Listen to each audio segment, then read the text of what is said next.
we running? Yeah. Okay. All right, we're in the home stretch.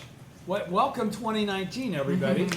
Happy New Year. Happy New Year. We're in the home stretch of cleaning up the beginning of this. If you go to the YouTube video page, you'll see that we began because we just, organically started recording this years ago. So the beginning of this book had never been actually recorded. And so that's what we're doing now. We've been reading this first 130 pages that aren't in. We're going to end now within the next 2 weeks. We'll come up to page 130, and then we'll stop there because the videos start with who will spread this teaching in the latter day of the law. If you look at the very first video from a long time ago, and it'll wrap up completing this book. So this is we're going to focus on the end of the Expedient Means chapter tonight. It's chapter 8 starts on page 103 of the Heart of the Lotus Sutra by Daisaku Ikeda. Okay, so I'm going to start reading. I've got about 30 pages to cover, obviously, 27 or 28 between now and next week. So I won't get all through this week. I'll stop wherever I want to based on what time it is. All right, so chapter 8. Yui butsu yo butsu nai no kujin sho ho ji so shoi sho ho nyoze so nyoze sho nyoze tai nyoze riki nyoze sa nyoze in nyoze en nyoze ka nyoze ho nyoze homakukyo to. Translates to, the true aspect of all phenomena can only be understood and shared between Buddhas. This reality consists of the appearance, nature, entity, power, influence, internal cause, relation, latent effect, manifest effect, and their consistency from beginning to end. Those 10 factors, right? Now, the lecture begins. We now come to the most important passage of the Expedient Means chapter, the section dealing with the true aspect of all phenomena and the 10 factors of life. Just what exactly is the wisdom of the Buddha that Shakyamuni has been praising from the start of the chapter as infinitely profound and difficult to understand? Here he tries to explain. The true aspect of all phenomena is the wisdom of the Buddhas that can only be understood and shared between Buddhas, because it's Buddhahood. Shakyamuni clarifies that the true aspect specifically consists of the 10 factors of life: appearance, nature, entity, power, influence, internal cause, relation, latent effect, manifest effect, and their consistency from beginning to end. All phenomena indicates life in the 10 worlds and its environment, or all living beings and the realms in which they dwell. Everything, right? Yeah. In other words, it refers to all nature, to all things, and all phenomena. Okay, going on to page 104. Also, true aspect, just as it sounds, means the true reality just as it is. Okay, it's not diluted. The true aspect of all phenomena might be thought of as the undisguised truth of all things, whether you can perceive it or not. The 10 factors of life that follow indicate the contents of the true aspect. For this reason, this passage is termed the true aspect of the 10 factors. What are the 10 factors of life? Continuing on page 104. The meaning of the 10 factors might be summarized as follows. Appearance, attributes of things discernible from the outside, such as color, form, shape, and behavior. 2. Nature, the inherent disposition or quality of a thing or being that cannot be discerned from the outside.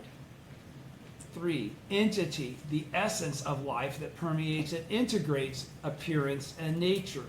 These first 3 factors describe the reality of life itself. The next 6 factors, from the 4th, power, through the 9th, manifest effect, explain the functions and workings of life. 4, power, life's potential energy, our movement, our animation. 5, influence, the action or movement produced when the life's inherent power is activated. 6, internal cause, the cause latent in life that produces an effect of the same quality as itself, i.e. good, evil, or neutral. 7. Relation. The relationship of indirect causes to the internal cause. Indirect causes are various conditions, both internal and external, that help the internal cause produce an effect. It doesn't happen in a vacuum, right? Everything around it is based on dependent origination. That's what that is. Latent effect. The effect produced in life when an internal cause is activated through its relationship with various conditions. 9. Manifest effect. The tangible, perceivable result that emerges in time as an expression of a latent effect, and therefore of an internal cause, again through its relationship with various conditions. I boogered that up. Let me say it again. Manifest effect. The tangible, perceptible result that emerges in time as an expression of a latent effect, and therefore of an internal cause. Again, through its relationship with various conditions. And then 10, consistency from beginning to end, the unifying factor among the 10 factors. It indicates that all the other 9 factors from the beginning appearance to the end manifest effect are consistently and harmoniously interrelated. All 9 factors thus consistently and harmoniously express the same condition of existence at any given moment. In the passage, each factor is prefixed by the term nyose, meaning it is like.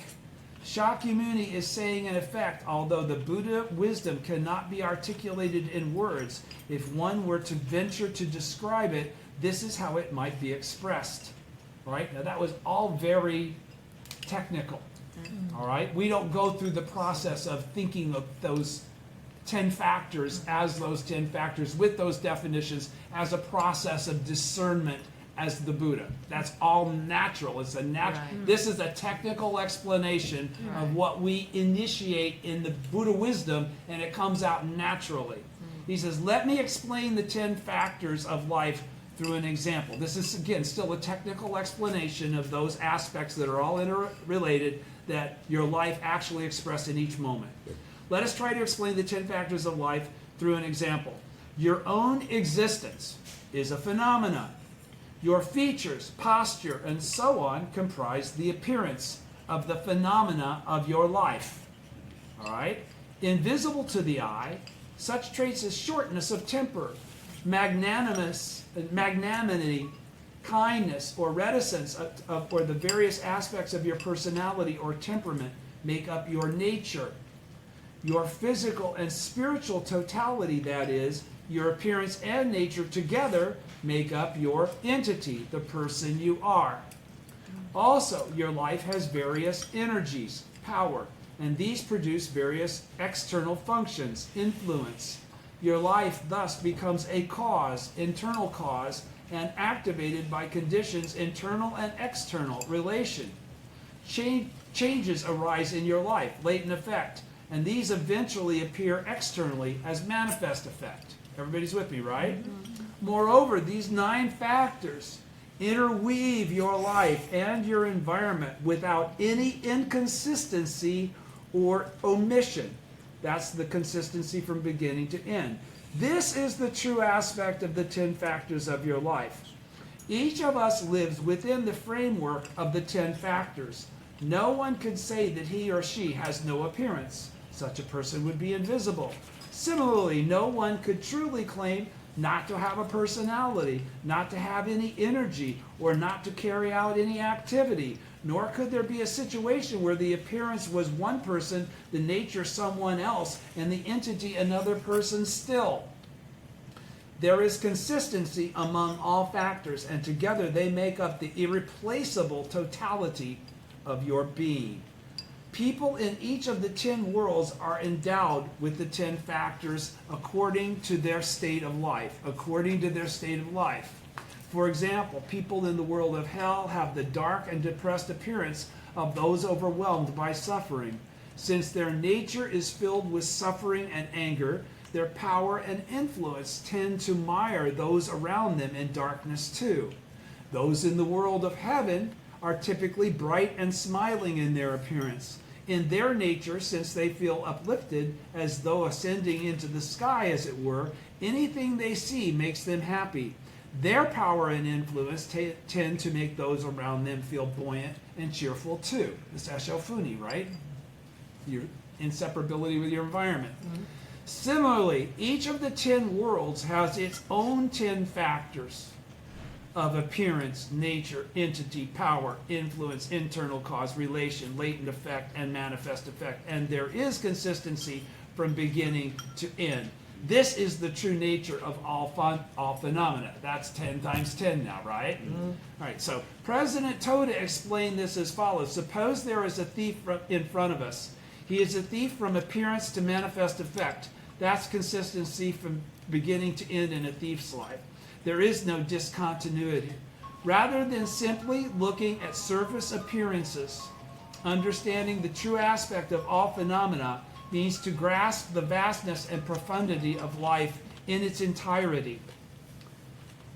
Let me say that again. Rather than simply looking at surface appearances, looking at the technical explanation that we were just given, understanding the true aspect of all phenomena means to grasp the vastness and profundity of life in its entirety. Okay, so you see this throughout existence, not as some sort of a clinical description of an individual, articulated as a text. Okay? The 10 factors of life are not limited only to human beings. Flowers blooming on the roadside, for example, have the appearance, nature, and entity of beauty. They also possess power, influence, and internal cause, relation, latent effect, and manifest effect without any omission. And in their totality, all of these factors are coherently integrated with the life of the flower. The same is also true of inorganic things.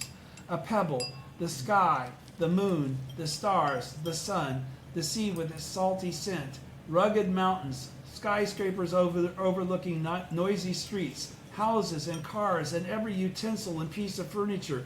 The 10 factors of life describe the existence of all things. This is the wisdom of the true aspect of all phenomena that the Buddha has attained.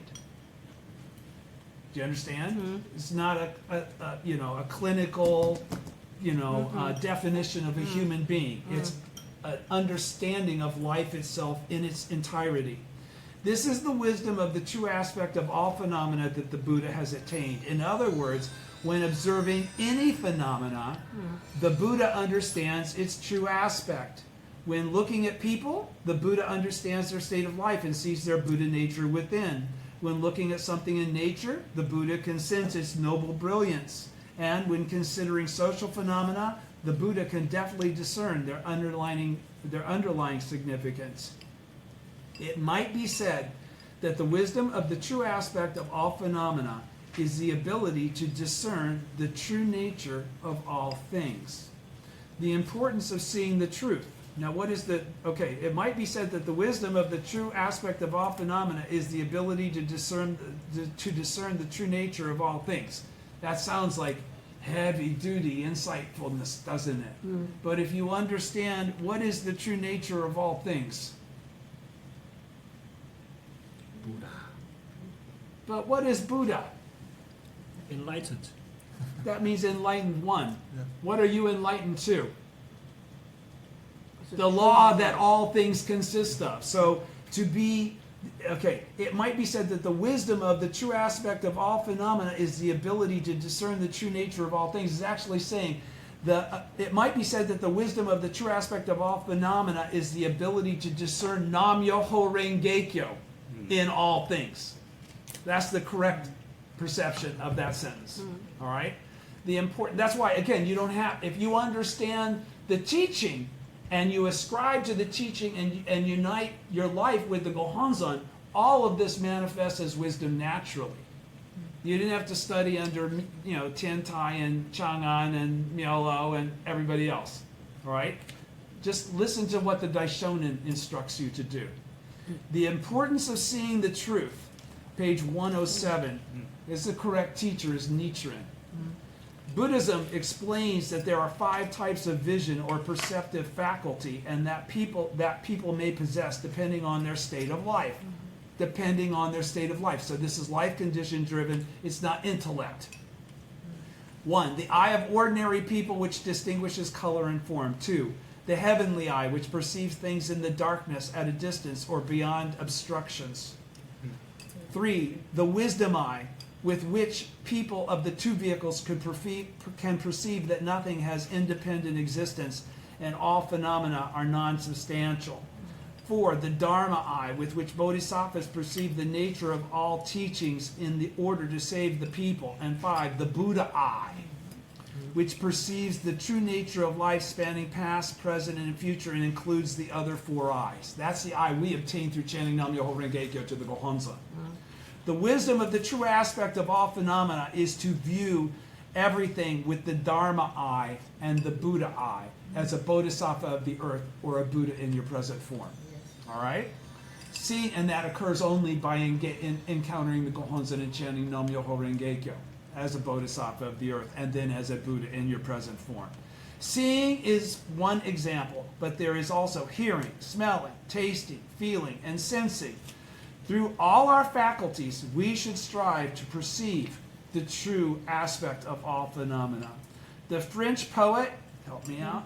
Conte de Lautréamont. Say that louder so everybody can hear you. Conte de Lautréamont. I wouldn't even try. Wrote, the phenomena passes, I seek the laws. What is important is the vision to profoundly and deftly perceive the true nature of shifting phenomena. The Buddha is one who has mastered this vision. Often people experience failure or loss in even simple everyday affairs due to misunderstandings or misperceptions, prejudice, or speculation. It is all the more difficult to see the truth when it comes to fundamental problems of human life or society. When observing the same phenomena, the Buddha succeeds in seeing the true aspect while others fail. To take one example, the scientist Isaac Newton is said to have formulated the law of universal gravitation after observing an apple fall from a tree. In the falling apple, the phenomena, he discerned the truth, the true aspect, that the force of gravity acts consistently upon all objects. This could be thought of as a part of the wisdom of the true aspect of all phenomena. No matter how many apples someone sees fall, if the person lacks insight, he or she will not be able to discern the true aspect. Newton's discovery resulted in the opening of a new world and has greatly benefited humankind. Similarly, on an even grander scale, the Buddha wisdom to discern the true aspect of all phenomena is inestimably important for people's happiness in life and for the advancement of humanity. To speak of discovering the true aspect behind phenomena might give the impression that the law exists somewhere apart from the phenomena. This is definitely not the case. They are one and the same. One does not exist without the other. Phenomena and their true aspect are always inseparable. The Buddha observes the true aspect as it manifests through a phenomena and correctly perceives that the true aspect exists only as the phenomena. They do not exist separately. To illustrate, if phenomena which are constantly changing are likened to waves, then the true aspect is comparable to the ocean. Waves are born of the ocean and consist of ocean water. Conversely, there are no oceans without waves. The two are one in essence. Again, if the true aspect is likened to the surface of a mirror, then the phenomena would be comparable to the images appearing therein. The mirror reflects all things. There is no mirror that does not reflect images as long as there is light. Conversely, there can be no reflected images without the mirror. From the standpoint of life, all phenomena means individual lives, and true aspect refers to the truth of life that the Buddha perceives, that all of that is inseparable. This truth of life pervades the universe, and the Buddha perceives the universal life in even the smallest living manifestation. Do you understand? The living universe, everything, right, is life. Everything is part of the phenomenal realm. To put it another way, all living beings are entities of the mystic law to which the Buddha is enlightened. And the Buddha perceives that they are inherently endowed with the Buddha nature. This is the wisdom of the true aspect of all phenomena. Okay? The teaching of Nichiren, that we're all Buddhas as we are by chanting Daimoku to the object of devotion. The vision that enables the Buddha to perceive the true aspect that manifests in all phenomena is also the eye of compassion to save all people and enable them to become Buddhas. Why? Because it's that vision that perceives them to already be Buddhas, to already possess the Buddha nature. They just need to learn how to manifest it. Yes. The Daishonin says, life is the foremost of all treasures. It is expounded that even the treasures of the entire major world system cannot equal the value of one's body and life.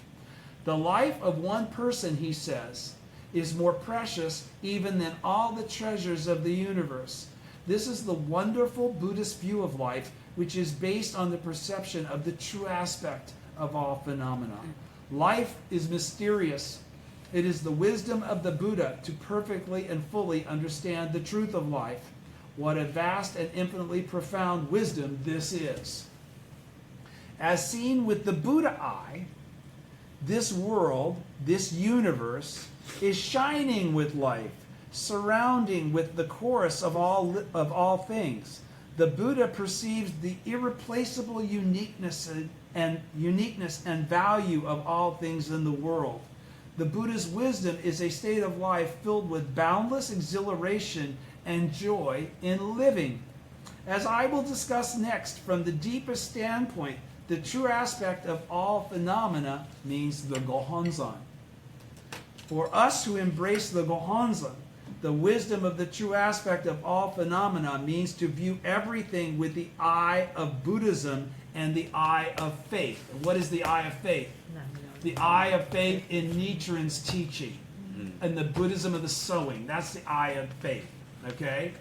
It's not Mahayana Buddhism. It's the Buddhism of sowing. When he's talking about the eye of Buddhism and the eye of faith, is the Buddhism of sowing. On page 110, continuing, the Gohonzon is the true aspect of all phenomena. In the previous section, I discussed the true aspect existing in all things from the surface standpoint of the sutra passage that reveals the 10 factors of life. In his letter titled The True Aspect of All Phenomena, everybody knows that famous Gosho, right? Nichiren Daishonin clarifies the fundamental meaning of the true aspect of the 10 factors of life. He wrote the letter in reply to a question from his disciple Sairenbo regarding the above passage. Sairenbo, thought to have been originally a scholar priest of the Tendai school, was an avid student of Buddhism, just as we are. Nichiren plainly states at the outset of his letter that this passage means that all beings and environments in the 10 worlds, from hell the lowest to Buddhahood the highest, are without exceptions manifestations of Myoho Renge Kyo, from WND page 383, volume 1. In other words, all life, all phenomena, which undergoes constant and manifold changes, is the manifestation of Nam Myoho Renge Kyo, the true aspect. So if you understand that, you understand the true aspect of all phenomena, right? The entire universe is itself the mystic law. It's not just a separate law floating around that governs things. All things are the mystic law. The law is contained within them. It's not separate from them ever. That's because the law is the true aspect, right? All phenomena can't separate the phenomena and the true aspect. The entire universe is itself the mystic law. All things in nature are the song, the dance, the drama, the poem, the sparkling, the birth and death, the suffering and joy, the constant vicissitudes, the advance and the supreme joy of the mystic law. Your life. Right? We practice faith to become genuinely aware of the true aspect of all phenomena and to manifest it actively in our own life. So what did that just say? We practice faith to not understand this theoretically, but to live it actually. That's what that says. We practice faith to become genuinely aware of the true aspect of all phenomena. That means to be the Buddha in our present form and to manifest it actively in our own lives as the Buddha in our present form.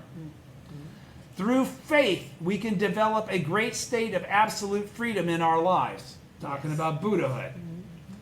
Of the 10 factors of life, consistency from beginning to end does not mean simply that the 9 factors from appearance to manifest effect are perfectly integrated in each of the 10 worlds, so that if someone or something in the world of hell, for instance, if someone or something is in the world of hell, for instance, then all factors of that person or thing will also be in a state of hell.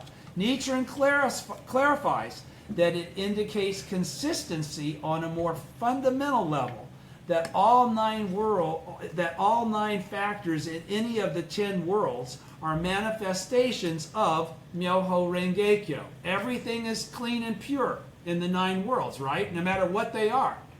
Okay? We all understand that, right? So, to view all things at the top of page 111 as manifestations of Myoho Rengekyo is to perceive the true aspect of all phenomena. So if we view all things as Nam-myoho Renge-kyo, we perceive them correctly. This is the wisdom of the Buddha. In another writing, Nichiren clearly says, these 10 factors represent Myoho Renge-kyo. Nam-myoho Renge-kyo is the fundamental law of the universe, the true aspect that ceaselessly manifests in life in the 10 worlds, all phenomena. Everything's Nam-myoho Renge-kyo. Everything that's manifest is Nam-myoho Renge-kyo. One who becomes enlightened to the mystic law as the fundamental truth of the universe is the Buddha. Begins and ends with that understanding.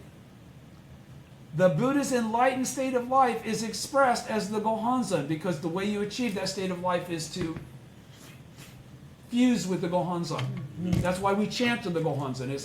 It's necessary.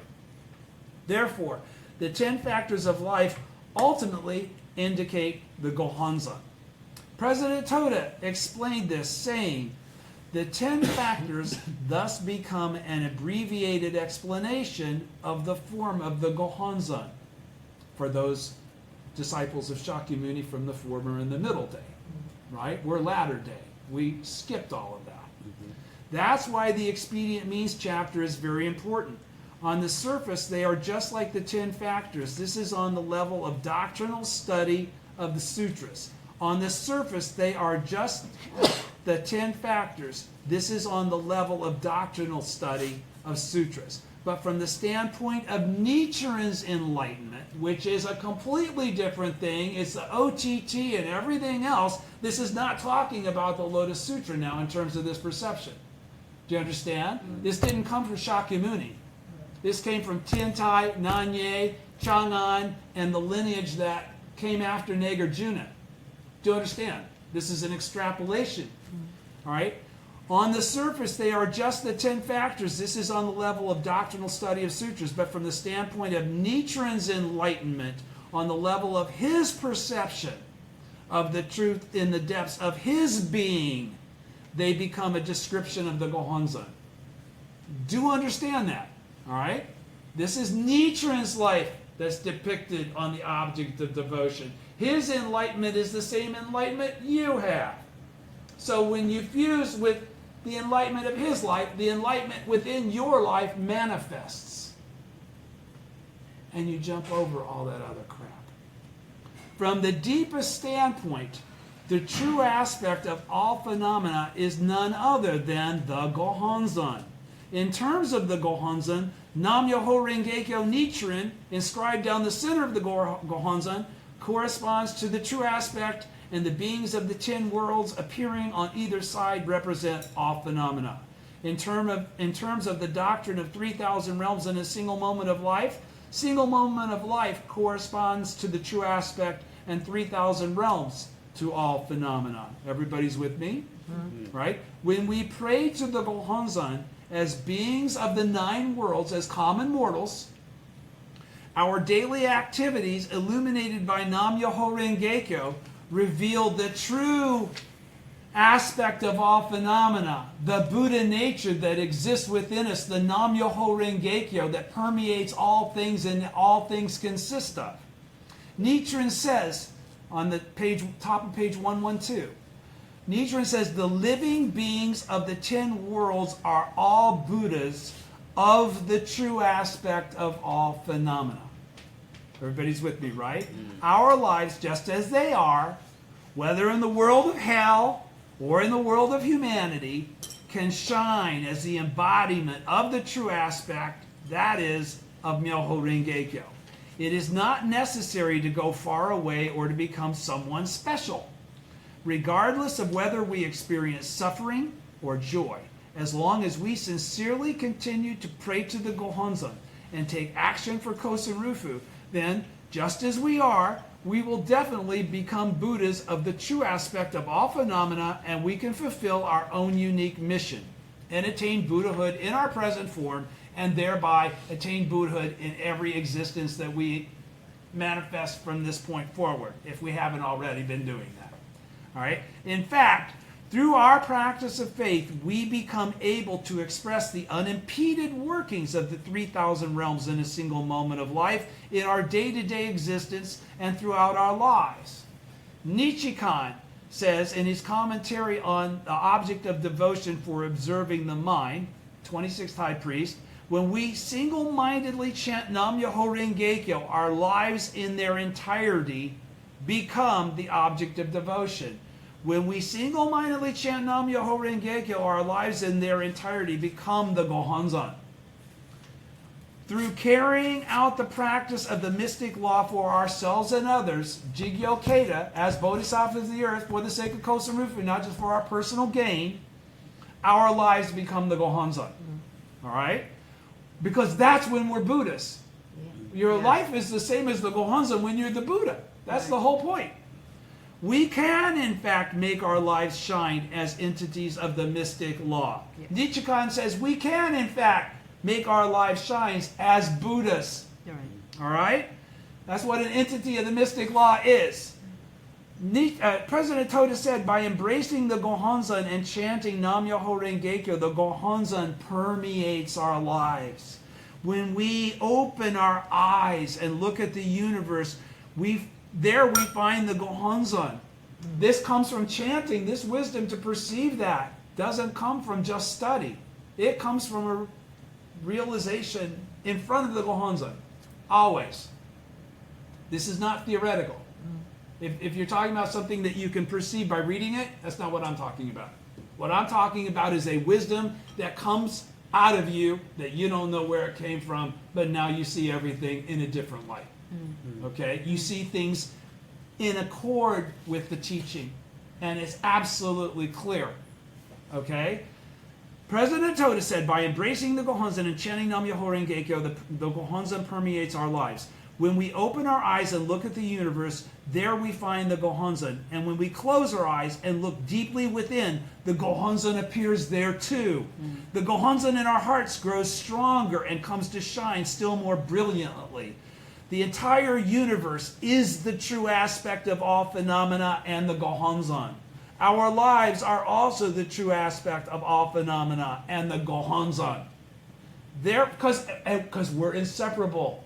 All things are inseparable. That's what that's saying.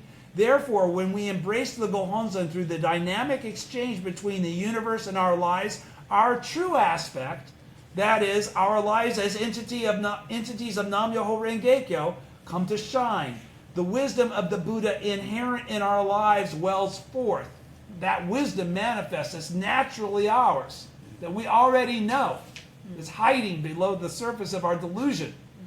The courage to take compassionate action arises in our hearts, and we enter the golden path of happiness. We become fifth stage bodhisattvas of the earth, devoted to the happiness and the propagation of the law. The happiness of others, the propagation of the law.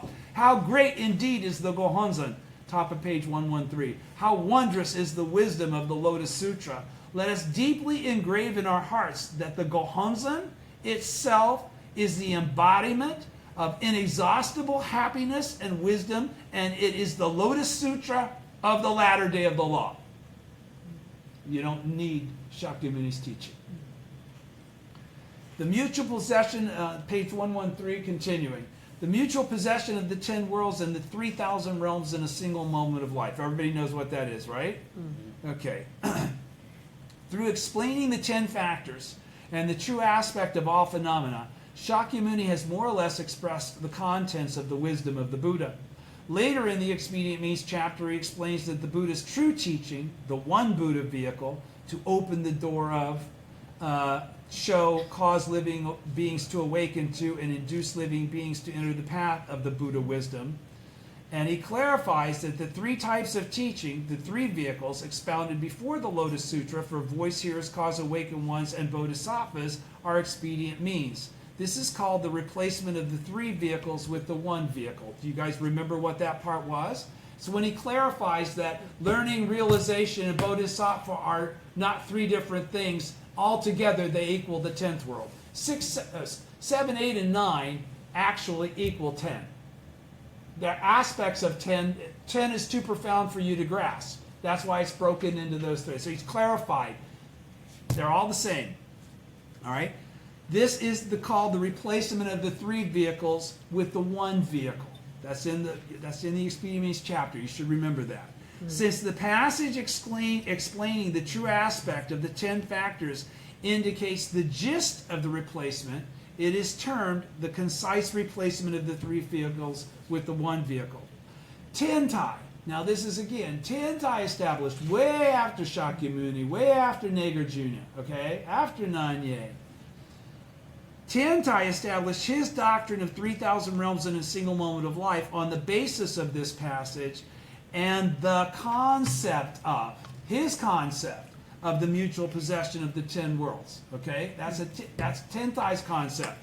The teaching that opens the Buddha wisdom to all people is the revelation that all beings of the 9 worlds, everybody, are endowed with the world of Buddhahood. They're all endowed with the 10th world.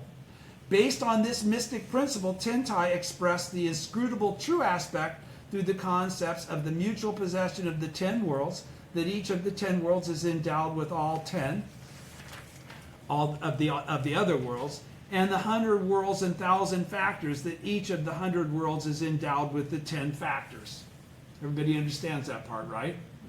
That's how we get to the number 3,000. 3,000 realms in a single moment of life, right? So the realm of the environment is then clarified when we come to the lifespan of the Thus Come One chapter. What chapter is that?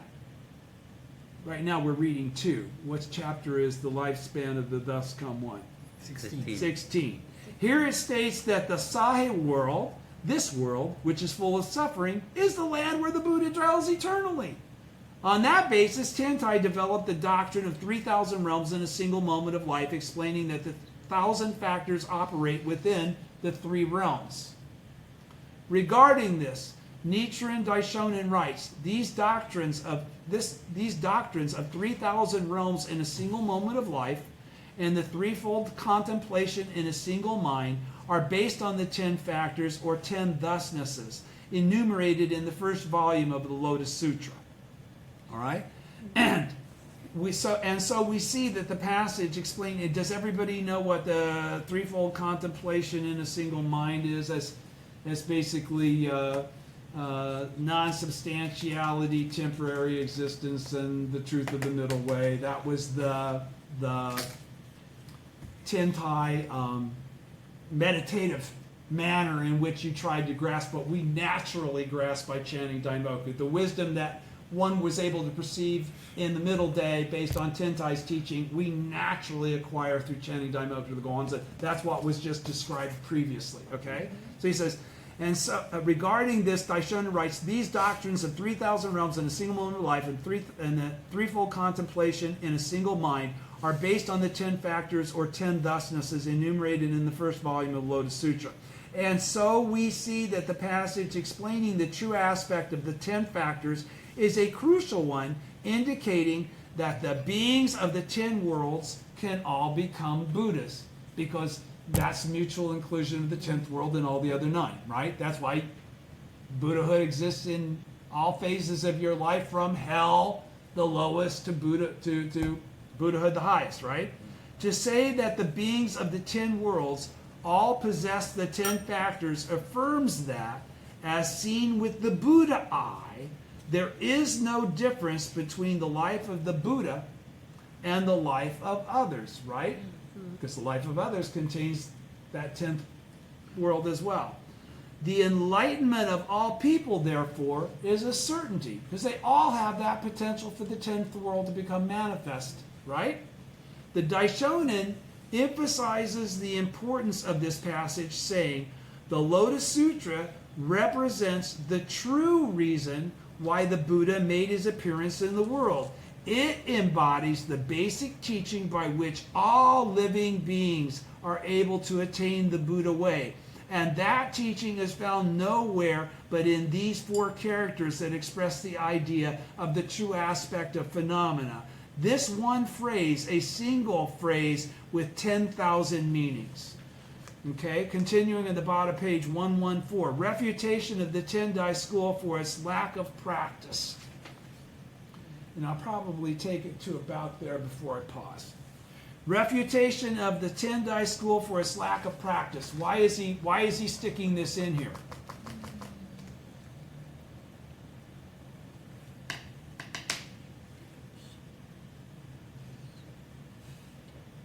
Because what he's just previously qualified could be very easily misconstrued as some sort of state of understanding or profundity that you've reached and achieved. And you did it. You figured out the true aspect. What more is there to do? Okay? That was the problem, because they had the same basic 3,000 realms in us. They had all this doctrinal stuff too within the Tendai school. He's going to talk about now what happens if you don't practice as the Buddha. It's not the same. All right?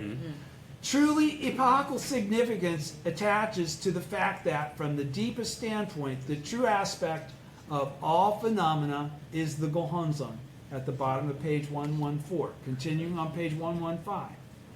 The purpose of Tentai's Buddhism was to perceive the true aspect of phenomena in one's own heart through the practice of observing the mind and perceiving the law therein.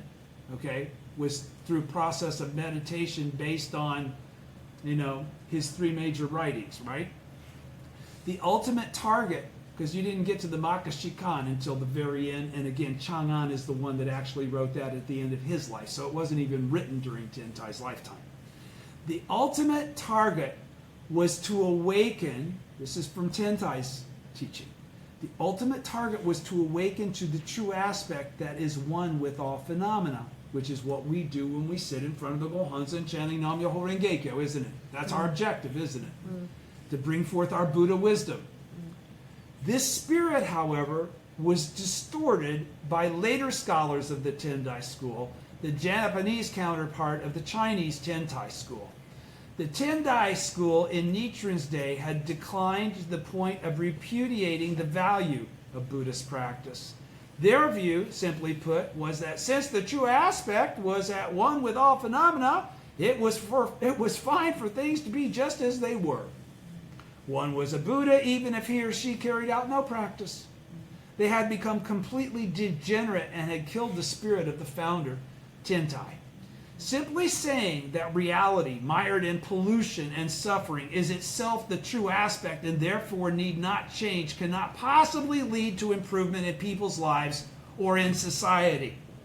To this day, the tendency to readily view present conditions with rose-colored glasses and neglect the action needed to bring about positive change remains deeply ingrained in Japanese people's outlook on religion and on life. Nichiren Daishonin fought against this decadent Tendai school. It could even be said that priests of the Tendai school used the teaching of the true aspect of all phenomena to justify their own negligence. In this respect, they resemble the Nichiren Shoshu priesthood today. Nichiren revived the idea that the Buddha wisdom, the true aspect of all phenomena, is the goal for people to strive toward in their Buddhist practice and to use to attain Buddhahood. That is, he inscribed the Gohonzon that embodies the enlightened life of the thus come one of Nam-myoho Renge-kyo Nichiren for all people throughout the world during the latter day of the law. So what is Daisaku Ikeda really trying to get at here? Is he just wanting to take another shot at Nichiren Shoshu? Is he just taking a historical look back at what was going on in Nichiren's time about the Tendai school? Why is he really pressing and stressing this? Because what he's actually said there in code is you really need to live your life as the Buddha in your present form. You need to get to that point. You need to live your life as Nichiren Daishonin did. You need to live your life as I do. You should not live your life as a spectator. You should not be relying on others. You should not be relying on a teacher that remains a teacher forever without you ever becoming a teacher. Right. Do you understand? You can't remain children. You must grow. You must become the Buddha. You must live as the Buddha in daily life. That's what he's saying. It's not enough.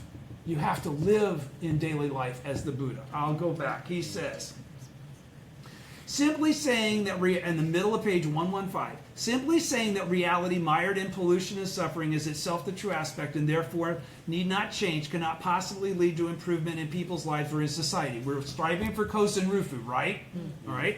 To this day, the tendency to readily view present conditions with rose-colored glasses and to say that everything will be just fine, we don't really have to do anything, it'll just take care of itself, not the case, and neglect the action he's talking about, needed to actually bring about the positive change, remains deeply ingrained in Japanese people's outlook on religion and on life. They're complacent. They're not living as Buddhas in their daily life. They're not taking the vow to uphold Kosen Rufu as the Buddha, as a participant, as an observer, as somebody who meekly sits on the sidelines, who's with someone that is not in a process of the constant development, the constant advance of this practice. Those are all things he's advising. Be very, very careful. He's qualifying this all of Japanese society. He's not picking on the rest of the world. But he's saying, hey, where the Soka Gakkai is the strongest, this is still prevalent. Okay?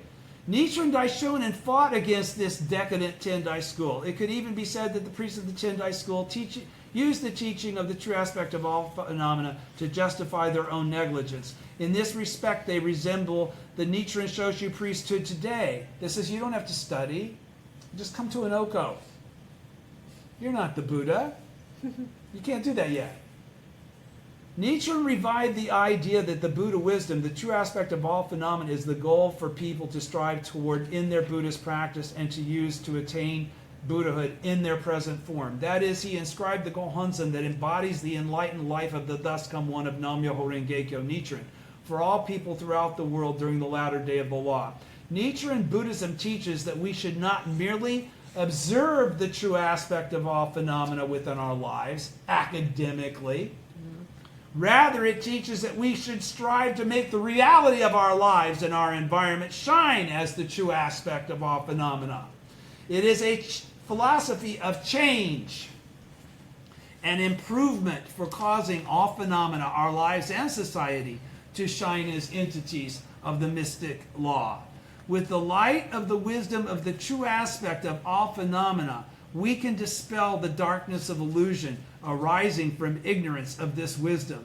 In that sense, our existence is itself a source of light. Just as we are, without doing anything more than being alive and living in this world. Ours is a struggle to brighten and illuminate the place we are now, like you do every day. When we shine, then wherever we are, no darkness can exist. Nichiren initiated a great struggle of religious reformation to counter the decadence and degeneration of the Buddhist world. And we who have a direct connection and faith with the Daishonin carry on his struggle of the same mind. The Nichiren Shoshu priesthood today, similar to the Tendai school in Nichiren's time, but incomparably more reprehensible, has trampled upon the founder's spirit, neglecting practice and whiling away their lives in dissipation, they have thoroughly defiled the spirit of Buddhism. Therefore, we have struggled dauntlessly against them. Fighting evil is proof of a true disciple of Nichiren Daishonin.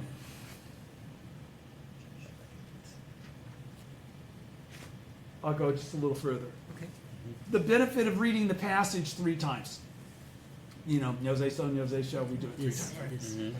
The significance attaches to our reading this passage, explaining the true aspect of the 10 factors 3 times when we do Gongyo each. What is the significant attach? What significance attaches to our reading this passage, explaining the true aspect of the 10 factors 3 times when we do Gongyo each morning and evening? In the doctrine of 3,000 realms in a single moment of life, and it's a wonderful Gosho, and the whole first part of volume 2 is all about great theoretical stuff. If you want to understand the 10 factors, 3,000 realms, you name it, 10 worlds, everything, those first Goshos in volume 2 cover it very well. This is one of them. In the doctrine of 3,000 realms in a single moment of life, Nichiren explains, he says that reading the 10 factors 3 times signifies the manifestation of the 3 truths, non-substantiality, temporary existence, and the middle way in our lives. He says that reading these signifies, so that's like the threefold contemplation in a single mind. We get that same effect of the threefold contemplation of a single mind from Tentai's day by reading Nyose So, Nyose Sho, the 10 suchnesses 3 times. All right? In our lives. This means that our lives express the 3 bodies of a Buddha, the Dharma body, the reward body, and the manifested body. It also means that our lives manifest the 3 virtues or attributes of a Buddha, the Dharma body, wisdom, and emancipation. Our lives shine as Buddhas embodying enlightenment, the Dharma body, and the virtue of the Dharma body endowed with wisdom, the reward body, and the virtue of wisdom, and compassion, the manifest body, and the virtue of emancipation. Nichiren taught reading them 3 times will produce great benefit. In short, we read this passage 3 times to proclaim that our lives are noble Buddhas and increase our benefit of faith. In general, every time we do Gongyo and chant Nam-myoho Renge-kyo, we praise the Buddha nature in our own lives. We also praise the Buddha nature in the lives of all others, and we commune with the Buddha nature of the universe. What a solemn ceremony this is. How fortunate we are to live according to the principle that faith expresses itself in daily life. In suffering or joy, we can find meaning. Middle of page 117. What does the wisdom of the true aspect of all phenomena add to our lives? It gives us the power to skillfully use everything that happens to create value. Many things occur in the course of life. There are sufferings and joys, tailwinds and headwinds. All such phenomena provide opportunities for us to make the true aspect of the world of Buddhahood in our lives shine. We can use everything that happens to expand our happiness. That is what it means to lead a life illuminated by the wisdom of the true aspect of all phenomena. Worth is not found in joy alone, nor is success the only valuable outcome. Suffering is the mother of realization. Worries and failures, so long as we are not defeated by them, enable us to deepen our faith. Our sufferings become the raw material with which to build our happiness. This is the principle that earthly desires are enlightenment. Earthly desires, like other phenomena, are themselves the true aspect. Fundamentally, for people with faith in the Gohonzon, everything that happens is a benefit. This is the difference between those who believe in the mystic law and those who do not. As a young man, I once asked President Toda what makes a person great. Smiling brightly, he replied, "It's having confidence. In life and in everything, it's confidence that counts. There are many important things in life. Among all possible answers, Mr. Toda, without a moment's hesitation, cited confidence. By this he meant, of course, great confidence in the mystic law, or doubt-free faith. I will show victory in my life without fail. I will help everyone definitely become happy. I will cause my workplace and my community to develop greatly. I will change the current of the times toward the emergence of a joyous society of humanism.